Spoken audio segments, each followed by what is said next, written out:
প্রিয় দর্শক, আজ আমি আপনাদের দেখাবো কিভাবে ই-3 সার্টিফিকেট করতে হয়।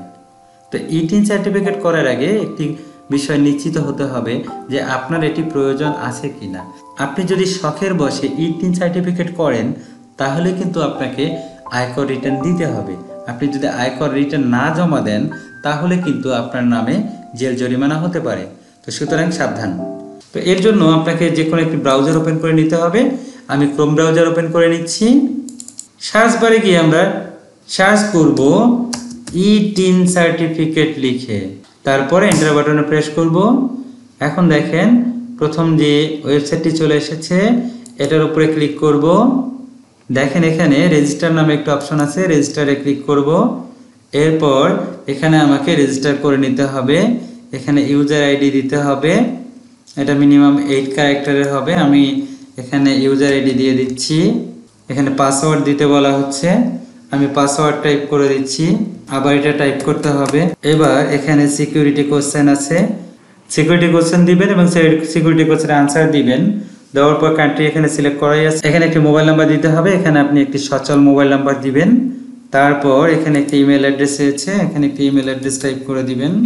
এরপর এখানে দেখেন একটি ক্যাপচা কোড আছে, এই ক্যাপচা কোডটি এখানে টাইপ করে দিতে হবে।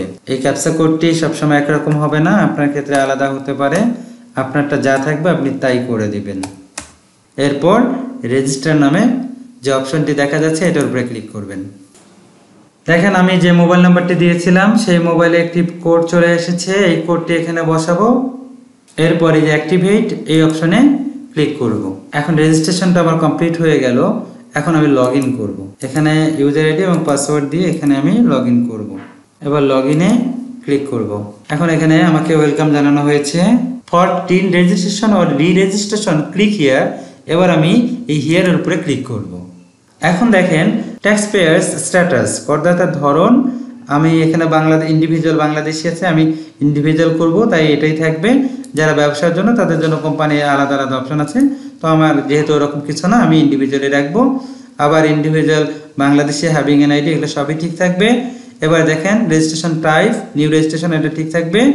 এখন পারপাস অফ টিন, এইটার একটা আমরা উদ্দেশ্য দিয়ে দিব। এখানে দেখেন এখানে আছে ডিক্লারিং ট্যাক্সেবল ইনকাম, অবটেইনিং আ ক্রেডিট কার্ড, তারপর আছে আদার অ্যান্ড সেলিং ল্যান্ড। আমি এখানে আদার্সে ক্লিক করব। ক্লিক করে দেখেন আমার আয়ের উৎস সার্ভিস অটো দেওয়া আছে, আমি সার্ভিসে দিব। আমি সার্ভিস করে যেহেতু সার্ভিস দিব। তারপর location of main source of income, ইনকামের অবস্থা এলাকা আমি এটা দিয়ে দিব, রংপুর করে দিলাম। এখন বলছে type of employee service location. দেখেন আমি একজন এডুকেশনাল ইনস্টিটিউটের এমপ্লয়ি, আমি এটা সিলেক্ট করে দিব। আপনার যেটা আপনি সেটা সিলেক্ট করে দিবেন। এরপর আপনি দেখেন এখানে গো টু নেক্সট যে অপশনটি আছে এর উপরে ক্লিক করব। এরপর দেখেন আছে করদাতার নাম, এনআইডি কার্ড অনুসারে করদাতার নাম দিতে হবে। আমি আমার এনআইডি কার্ড অনুসারে এর নামটি এখানে টাইপ করে দিচ্ছি। এরপর এখানে জেন্ডার সিলেক্ট করে দিতে হবে, আমি জেন্ডার সিলেক্ট করে দিলাম মেল। এরপর বলছে যে জাতীয় পরিচয়পত্রের নাম্বার, স্মার্ট কার্ডের বা আপনার জাতীয় পরিচয়পত্র যেটি আছে সেটির নাম্বার এখানে বসাতে হবে। আপনি আপনার এনআইডি কার্ড দেখে এখানে নাম্বারটা বসিয়ে দেবেন। এটি ভালো করে চেক করবেন যেন ভুল না হয়। এরপর এখানে জন্ম তারিখের কথা বলা হচ্ছে, জন্ম তারিখ বসায় দেন। আমি আমার জন্ম তারিখ এখানে বসিয়ে দিচ্ছি।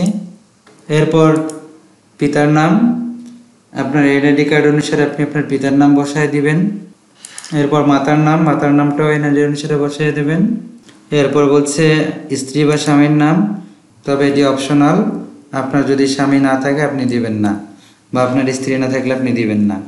এরপর বলছে ফ্যাক্স নাম্বার যদি থাকে দিবেন। ইমেল, আমার ফ্যাক্স নাম্বার নাই, দিলাম না। ইমেল আমি অলরেডি বসেছি, এটা দেখাচ্ছে। এরপর এখানে বলছে যে লাইন 1 লাইন 2 এখানে আপনার ঠিকানা দিতে হবে। এখন এই অ্যাড্রেসটি আপনি লাইন 1 2 দুটোতে আলাদা আলাদা করে দিতে পারেন, এক জায়গায়ও দিতে পারেন। আমি এখানে গ্রাম দিয়ে দিচ্ছি, আমার লাইন 2তে আমি পোস্ট দিয়ে দিচ্ছি। এরপর এখানে ডিস্ট্রিক্ট সিলেক্ট করে দিব। ডিস্ট্রিক্ট আমার রংপুর, আমি রংপুর সিলেক্ট করে দিচ্ছি। এরপর থানা, থানা আমি সিলেক্ট করে দিচ্ছি। এবার এখানে পোস্ট কোড আমি দিয়ে দিলাম। এবার যদি ঠিকানাটা একই রকম হয় তাহলে এখানে টিক করে দিতে হবে, তাহলে এটি অটোমেটিকলি চলে আসবে। আমি এখানে সেম অ্যাজ কারেন্ট অ্যাড্রেস দিয়ে দিলাম, এখানে এটা হয়ে গেল। এরপর গো টু নেক্সট এটার উপরে ক্লিক করব। একটু আমি চেক করে দেখব যে আমার সবগুলো তথ্য ঠিক আছে কি না। আমার তথ্যগুলো ঠিক আছে। এখন এখানে দেখেন একটা চেক বক্স আছে, এটার উপরে ক্লিক করব, তাহলে এটি টিকমার্ক হয়ে যাবে। এবার আমি সাবমিট অ্যাপ্লিকেশনে ক্লিক করব। আচ্ছা, এখন আমরা যে ভিউ সার্টিফিকেটে যদি আমরা ক্লিক করি তাহলে আমরা সার্টিফিকেটটা দেখতে পাবো। এখানে সার্টিফিকেটটি আমার দেখাচ্ছে। এখন এখানে নিচে তিনটি অপশন আছে, print certificate, save certificate, email certificate.